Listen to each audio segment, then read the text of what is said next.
Magandang araw po sa inyo lahat. Welcome po sa panibagong video natin dito sa Makapili TV. Ngayon ito, pag-uusapan na po natin itong pag-i-endorso ng PDP laban sa mga tatakbong senador ngayong midterm election. So, sino-sino po ba itong mga pambato ng PDP laban na pinangungunahan po or pinaka-chairman po ngayon is si dating Pangulong Rodrigo Roa Duterte. So, bago natin simulan yung topic na yan, kung hindi ka pa nakasubscribe sa Makapili TV, baka pwede naman pakipindot yung subscribe button at the same time, palike na rin po ng video. Wala naman pong bayad dyan, kaya pindot na. So, ito, panoorin po natin tong balitang to. Inendorso ng PDP laban ang 4 nilang miyembro para sa pagkasenador sa 2025. Kabilang dyan ang aktor na si Philip Salvador. Posible rin daw tumakbo si dating Pangulong Rodrigo Duterte. Live mula sa Cebu City, nasa frontline ng balitang yan si John Aroa. John, anong update dyan sa meeting ng PDP laban? Ruth, tama ka nga, pasabog ang mga inanunsyo sa gabing ito ng PDP dito sa Cebu City kung saan 4 ang inendorso ng partido para tumakbong senador sa 2025. Pinangunahan ni PDP Laban Chairman at dating Pangulong Rodrigo Duterte ang panunumpa ng mga bago nilang miyembro dito sa isang resort at casino sa Cebu City. And we are honored that you have choose PDP, the only political party in the country today. Itinapat yan sa 42nd anniversary ng partido na dinaluhan ng higit 1,000 nitong miyembro. Kabilang dyan sina Senators Rubin Padilla, Francis Tolentino, Bongo at Ronald De La Rosa. Dito na rin inanunsyo ang muling pagtakbo sa Senado ni Tolentino, Go at De La Rosa. We expect all members. So, yun. Tatakbo uli si Senator Bongo, si Senator Bato, at si Francis Tolentino. So, yung tatlong yan, talagang working senator din po yung mga yan. At talagang tumatrabaho po ng maayos. So, dyan, mukhang dyan sa inendorsong yan ng PDP na yan, hindi masasayang yung boto natin dyan. Una-una kay Senator Bongo, yung kanyang Malasakit Center na talagang malaking tulong sa ating mga kababayan na naglagay siya ng one-stop shop na pwedeng mahingan ng tulong ng ating mga kababayan na nagkaroon ng problemang pinansyal sa mga hospital bills. Hindi tulad before na kailangan pang bumiyahe para humingi ng tulong sa PCSO, humingi ng tulong sa PhilHealth, humingi ng tulong sa DSWD. Ngayon, nasa hospital na po yung mga yan dahil po sa Malasakit Center na si Senator Bongo ang may akda. Kaya napakalaking tulong na nasa Senado itong si Senator Bongo. Kaya hindi po masasayang yung boto natin. Ako personally po, i-endorse ko po si Senator Bongo para maupo uli bilang senador. Katulad din po ni Senator Bato de la Rosa at ni Senator Francis Tolentino na pares matalino po na talagang nagiging produktibo yung kanilang panunungkulan bilang senador. Hindi po sila yung tutulog-tulog na papetiks-petiks lang kagaya ng mga ibang nakaupong senador ngayon na halos hindi mo makita kung nasan sila. Pero itong mga to ay talagang nagtatrabaho. So, kasama na rin dito si Philip Salvador. Ito medyo pag-iisipan pa natin ng konti. So, tuloy lang natin itong balitan to. Members of PDP to work hard for their re-election.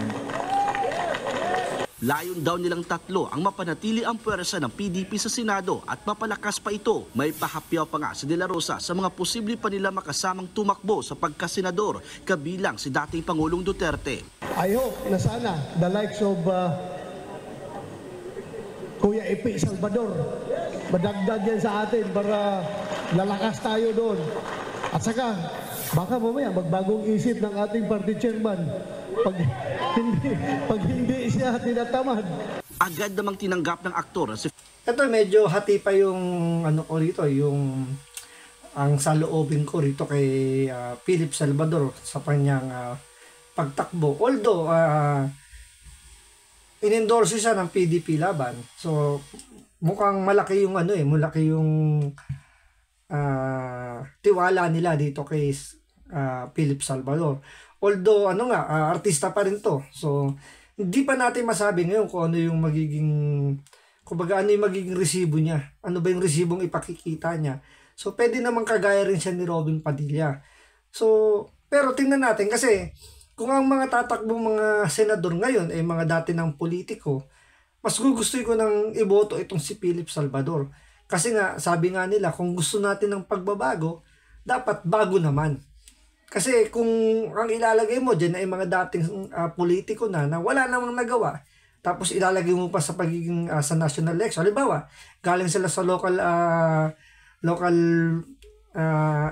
local executive or mga nasa, halimbawa, congressman, mayor, medyo tapos kulang sila sa mga nagawa, bakit mo ilalagay sa pagiging senador kung doon pa lang hindi sila nag-perform ng maganda?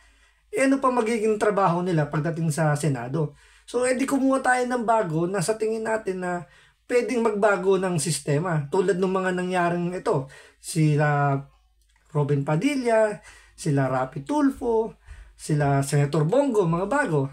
Si Bato de la Rosa, Francis Tolentino. Naging maganda ngayon yung ng Senado natin. Tingnan nyo na lang yung nasa Kongreso ngayon. Karamihan dyan is mga datihan na. Mga, sabihin natin mga trapo, mga traditional politician na yung nakaupo dyan. Kaya ngayon, sipsipan yung nangyayari sa Kongreso.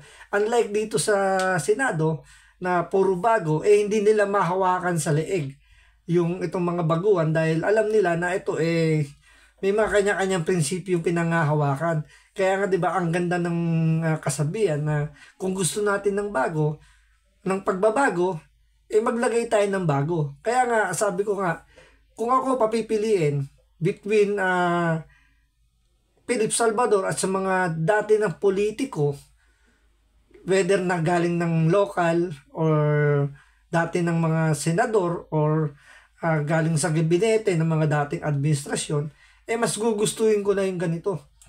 Na isang artista na may nagagawa tulad na lang ni Senator Robin Padilla.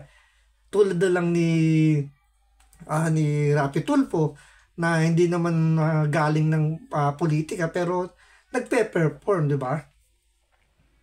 Philip Salvador ang endorsement ng PDP para sa 2025 senatorial race. Ang tagal ko pong hinintay ito. Tinatanggap ko po ang aking nominasyon para sa 2025 senatorial election. Present din sa event ngayong gabi sa Cebu City Mayor Michael Rama. Wala naman sa Cebu Governor Gwen Garcia na isang aktibong miyembro ng PDP laban. Paliwanag dyan ang presidente ng partido. The mayor is a solid PDP stalwart. The governor has been a PDP. But we do not blame the governor for not being with us. Maybe she is busy, so let's give her the benefit of the doubt.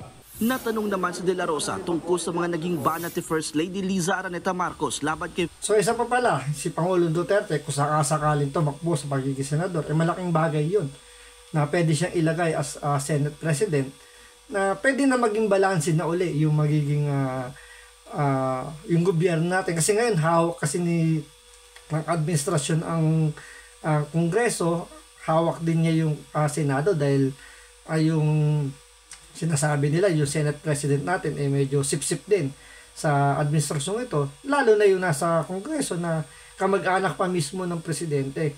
Kaya yung balance, yung magiging pagkakaroon ng ng check and balance medyo nawawala dahil yun nga na mas pinapaboran, nawawala yung yung check and balance. Kaya nga dapat mas maganda magkaroon ng mga mas maraming bago para magkaroon ng kanya-kanya silang pananaw or kanya-kanyang sila opinion para hindi sila mahawakan sa leeg.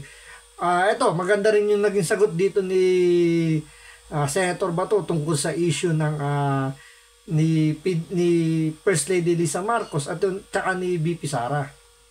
Vice President Sara Duterte, sabi lang niya, mahirap pakialam sa